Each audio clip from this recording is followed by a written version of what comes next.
To another week of Summer 2026 Tier List, where I go over the most recent episodes weekly, Monday to Sunday, and rate them based on how I felt. No shows being dropped, I don't think. Honestly, at this moment, like, I'm just gonna tell you, my channel is dying.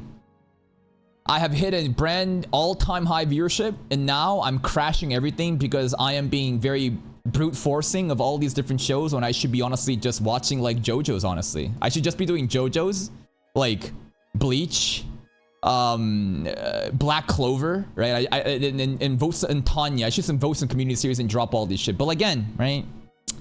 It's not all about the viewership. It's a long-term strategy. There's some self-sabotage going on, but I can't lie. It is very frustrating that I'm trying to cover all this bullshit and, you know, like, it's just rinky-dink fucking views, bro. Rinky-dink fucking views. Just like, this is fucking sad. That's my fault, though.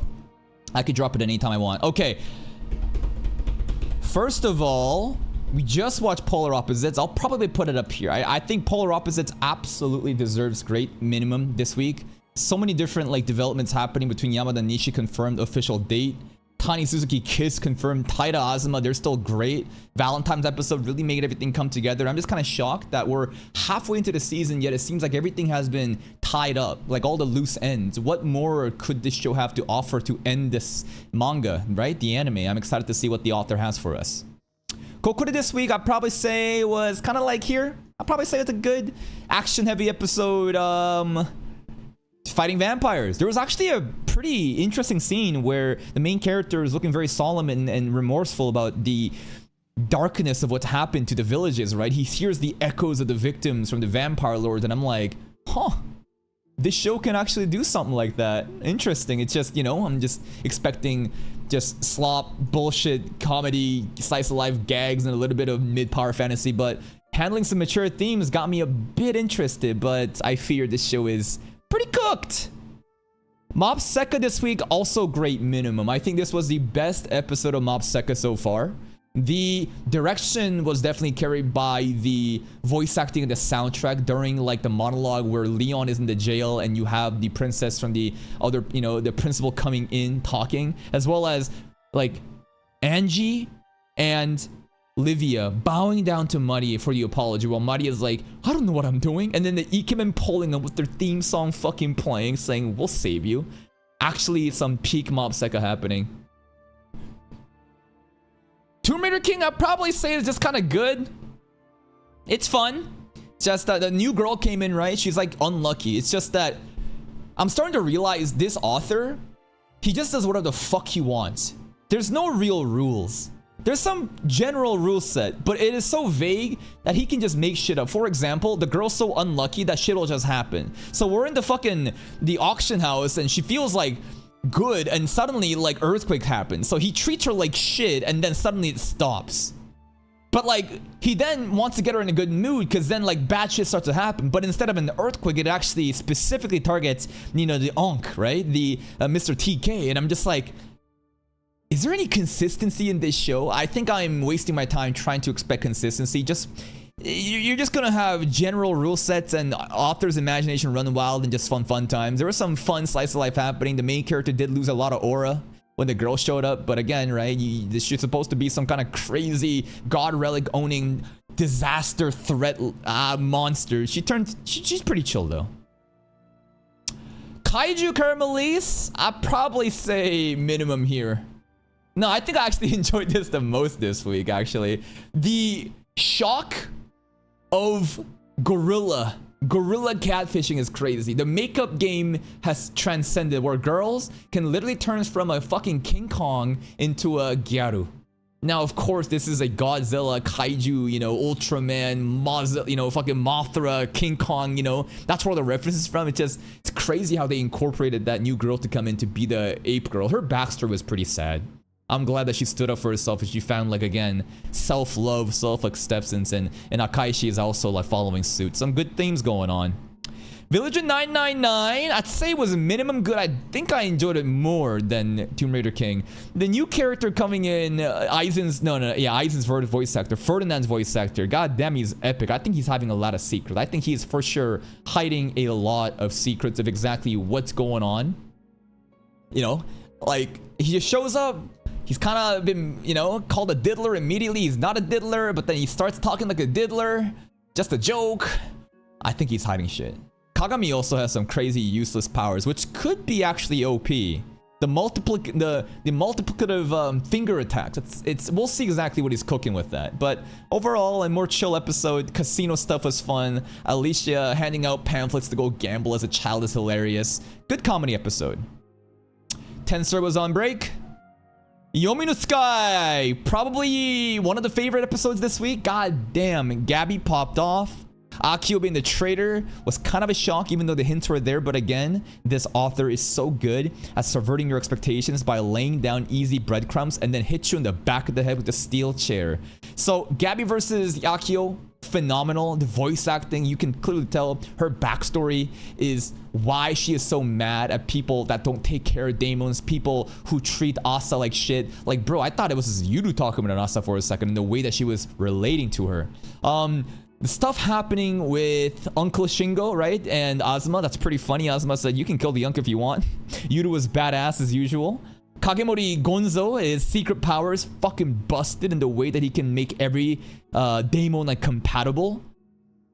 Some cool shit going on. I think next episode, the Fujin and Raijin, right? The wind god, lightning god. It's gonna be really cool what the fight's gonna be like. 100 Girlfriends? Probably put it like here. That was also another amazing episode. The new girlfriend, the mountain girl, she's great. Such a green flag. Oh my goodness, so wholesome. She's big and she takes pride in it. She got bullied for it, but whatever. We finally found a man that's not scared of a tall girl. The vice principal though, she's a beast. She's a monster. She's a... I don't even know how to describe it. She moves like a fucking cockroach. It is terrifying. Overall, the comedy hit, the wholesome hit, and we got a new girl in. Krivates this week.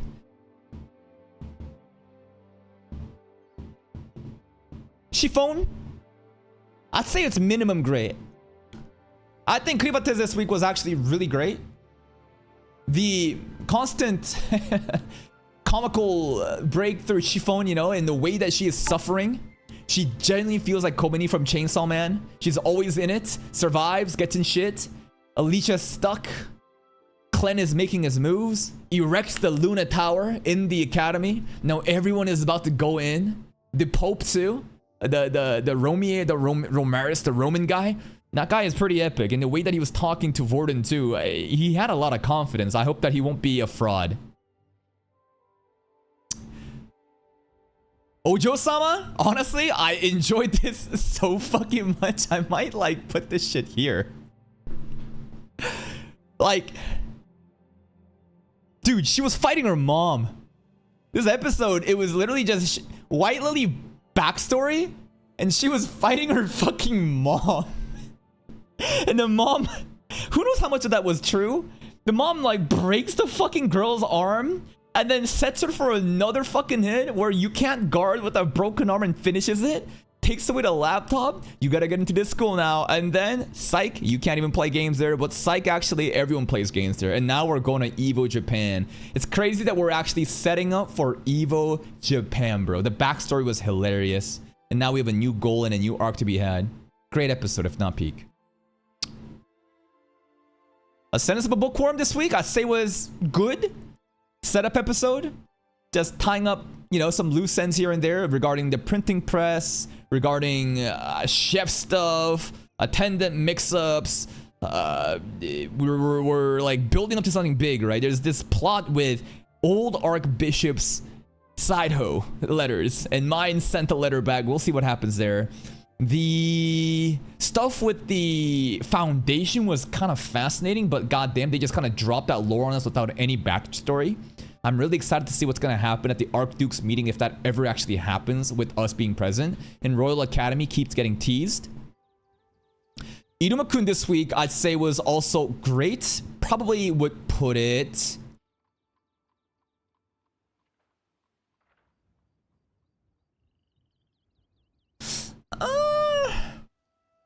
the 13. Iruma Lazy Raspberry. The aura farming at the 13th table and them trolling us a little bit. I thought it was a fantastic episode. It's just a main story plot progressing. Demon King, you know, contestants. Bal being sus. Henry just kind of looking out for us. Sullivan just being a Shotokan, but I'm sure he has his own grand plans. And then hanging out with, you know, the best friends and setting up stuff where it's just like, as long as we're together, everything's gonna be fine. Nah, someone's gonna get taken. I think it's gonna get Clara. I think that Clara is probably gonna get kidnapped, or Iruma. And then we're gonna do something like Save the Princess arc. I feel like that kind of story is coming. I can also see some sort of inter-high school, like every high school tournament arc incoming with these new, you know, candidates with Raspberry and Lazy. Granblue this week was fun. Probably put it... I thought it was alright.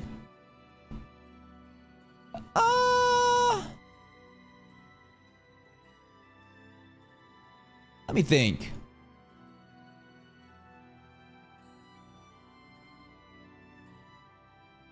I think I'd like put it like here, actually. Yeah, Granblue this week. Granblue this week was Keiki. Keiki got titties now. Keiki got a lot of titties. And they're going all over the place. We also got to see Chisa's mom. And new baddies, right? Tan baddies, the employees. Women diving, which is a shock. Which is kind of chill episode. And to see if Keiki's actually gonna get with, you know, what's his name? Iori or not? We'll see if that actually happens. Chill episode. Frontier Lord. Say is also kind of chill.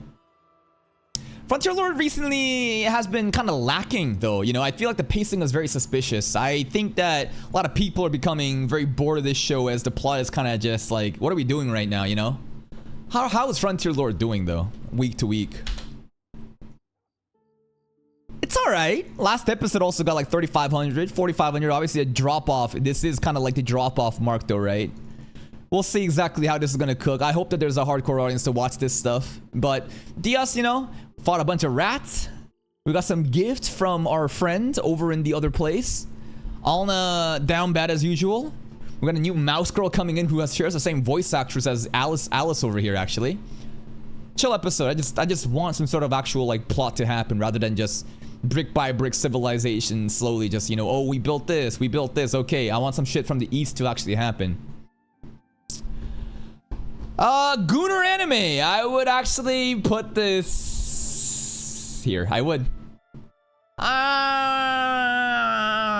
It was ridiculous. It was fucking ridiculous. I might put it up peak. I don't know. The Gunner anime, the more I think about it, like, the fights are a little flat, but what's not flat is Merlin's ass and tits. God fucking damn. She really did a handstand just to show she can parallel cast with her leg too. And her booty and the crotch, like, that was insane. Again, my issues with this anime is I just don't feel the aura. I see a lot of spectacle happening and the substance should be crazy, yet I don't really feel moved. I feel I'm just, I don't know, just laughing at the fucking fan service. And don't say that the fan service is taking away from the aura. There's been plenty of times where I've laughed at the fan service and been moved by the fucking aura. It's okay. It's fun. We got a battle out with Merlin now. The secret's kind of out, but only with Merlin. No one heard it. We're going to a different school. It's all right. Liar game this week. Also great. I'd probably put it like here. Yokoya's just prisoner dilemma, but he made Bandana sit there the entire time limit.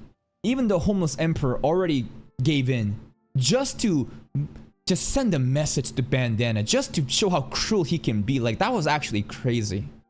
It was, I can't believe Bandana really stuck it through. I hope that he'll be able to, you know, work with Akiyama and get something through, but right now it's not looking good. Akiyama surely has a plan, but Yokoya is always like 4 steps ahead at this point. Overall, just a great way of showing the psychological warfare and how insane Yokoya can be, but let's see if our boy Akiyama, you know, can make it back. Jadugar this week was absolutely peak. I'd probably put it like... Honestly, the more I think about like how artistic that episode was, like that shit was actually insane. The comms dance as he's having like a fucking trip eating, you know, mushrooms and smoking Zaza on the top of the mountains, turning into a fucking bird and seeing, you know, the possibilities and then coming down and say, ah shit, we're cooked. That was kind of funny. But Torogani's backstory was dire. It was sad. her objectification of herself to cope with what's going on, yet she didn't want that objectification to happen to the daughter. The way that she's crying out for others, the way that the Jara stone connects with Fatima's, or should I say Shitara now, as she's openly saying who she is, and how these two are coming together to bring a storm on the Mongolian Empire. Like, god fucking damn, the writing was kind of fire. Junkishi, Heavy Night. I'd probably say this is great too. I think I enjoyed this. It probably is like here. This week was, again, slice of life. I actually think that this anime is actually even more interesting when it's doing slice of life rather than actual like fight scenes. The fight scenes are amazing. The crazy ambitious storyboarding with the camera works, the drone shots, you know, the amount of movement is fascinating to see. But the slice of life too, what captivated me was the slice of life. Not necessarily the slice of life, but the conversation, the drama, right? In episode 1 with the father, I still think that was the best directed scene of the season in this, you know, like honestly, if I really think about it, there's a lot, but like in this anime for sure episode 1 was like one of the best directed episode of this like anime. Clown Girl is so ridiculously cute, so comically done dirty. I'm sure Edema is gonna be able to party with her and she's gonna use her rare drops and Bro's gonna get his, you know, necessary skill set and they're gonna pop off. She does have like a cheat skill, like hacked skill set. She doesn't know about it. It's gonna be a dynamic duo. It just looks really bad because it looks like we're kind of like sexually assaulting her in the street, you know? Rich Girl Caretaker. Great. I loved it. I genuinely fucking loved it. I think I put it like here. Yeah. I actually like thought this week's Rich Girl Caretaker was fucking phenomenal. It's just like Itsuki going out of his way to like kidnap the girl for her own sake. Bro got banished from the mansion again. 2 times now he was a caretaker for a girl and then his influence of being a peasant got to, you know, basically ruined everything and got kicked out. That's pretty funny. The fight scenes were actually well done too. The way that like the 3-second rule scene was so fucking ridiculous. The dining table. Shizune also clutching for us was really nice to see. And Itsuki being taken back. Like it was honestly such a wonderful episode with the characters really blossoming. And I'm just shipping these two so hard. Next up, we have Mushoku Tensei.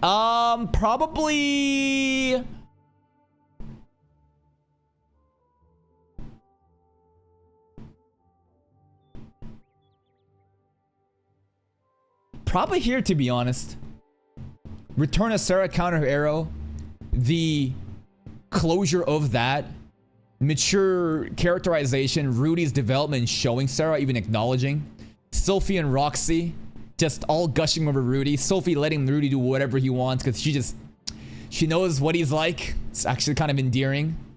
Air stuff at the end, ascending to Sword King, first since Ghislaine. Shit was hype. And now it feels like we're really getting into the main bulk of the arc, right? So Tanya, again, right? We've finished season 1. So, of course, right? I just do these weekly Tanya reviews. I've talked about this at length. If you want my true like thoughts about how Tanya was, you should go check out the season 1 finale and just at the outro scene. I think that this is an elite isekai. I think this is one of the great isekais. I think that the fact that this isn't mentioned or talked amongst the likes of Re:Zero and Mushoku Tensei truly shows how much there is tourism happening and how many people are just bandwagoning off of whatever is recent. Because this anime hasn't had a new season in 9 years, and whatever is going with the light novel, bro, it's actually fucking ridiculous. Studio Nut, I think, is done an amazing fucking job. Every episode counted. Every episode is polished. It was that elite tier, actual ambitious storyboarding. Action sequence mattered. The conversation drama sequences with the symbolism, the allegory, the metaphor, the imagery, whatever. God damn, the themes were presented so well. Again, the horrors of war and how they did not shy away from it to show that was fucking amazing. The soundtrack so good. The sound design of war so fucking good. And the way the season 1 ends with Mary Sue coming back. Woo! Goddamn. The OVOs was really fun too. Killing for Pasta. Tanya again, easily a 9 point something out of 10. Underrated isekai for sure. It's crazy how people don't talk about this a lot. But again, I get it, right? It had an anime 9 years ago and it hasn't had it again until now, right? All the new fucking anime watchers or whatever, they don't really care about this. They don't even know what it is. It actually is fucking amazing. Tensura, again, on break. All right, let's start promoting shit to peak. For sure. I feel like there is a breakpoint here. But honestly, like, I kind of just want to... I do, actually. Kind of just want to put these shit all the way up here, bro. Like, I think that these episodes, like, if I think about, like, I want to, like, this is like my benevolent rating here, you know? I actually think that, like, these episodes are actually amazing. I love the developments happening in these episodes, the character arcs, completions, and whatever. It was actually fucking fantastic. I think that the Jadugar was probably the best episode of this season, though. Not this season, this week, though. This is definitely the lenient tier list, but go back to see what else was gonna bet. If I want to be really mean, I'd probably put these down here.